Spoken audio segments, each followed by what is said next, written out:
ঈদের চাঁদ তো আজকে দেখা গেল, এটা আমার বন্ধুকে কল দি।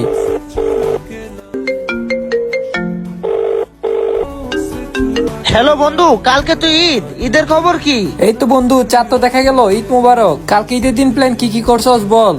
কালকে বিকালের দিকে আমরা বাইক নিয়ে ঘুরতে যাব, বাইকটা নিয়ে আসিস। আরে বন্ধু, বাইক নিয়ে তো প্রতি বছরই ঘুরি, এবার অন্য কিছু করবো। শোন, আমি একটা জিনিস ভাবছি, তোর কই। কালকে মনে কর ঘুম থেকে উঠে প্রথমে গোসল করবো, তারপর নামাজে যাবো, নামাজ থেকে এসে সেমাই টামাই কামো, তারপর বাজার গিয়ে একটা বক্স ভাড়া করে নিয়ে আসবো। এরপর আমার রহিম চাষা ব্যানে করে আমরা পুরো বারমুড়া ম্যাপ ঘুরবো। ও আচ্ছা, তাই নাকি? কি বলস? হ্যাঁ, ব্যানে করে ডান্স করে করে আমরা ঘুরবো আর ডিজে গান বাজাবো, সে মজা লাগবে। আচ্ছা ঠিক আছে, তাইলে এটা মিস করা যাবে না, অনেক এনজয় করব। তাহলে সকালবেলা নামাজ পড়ে আমাদের বাসায় চলে আসিস, গান বাজে পুরো বারমুড়া ম্যাপ ঘুরবো। আচ্ছা ঠিক আছে, তাইলে কল রাখি এখন। আচ্ছা ঠিক আছে, তাহলে কল রাখি। যে অন্তু এর পক্ষ থেকে সকলকে জানাই ঈদের শুভেচ্ছা। ঈদ মুবারক।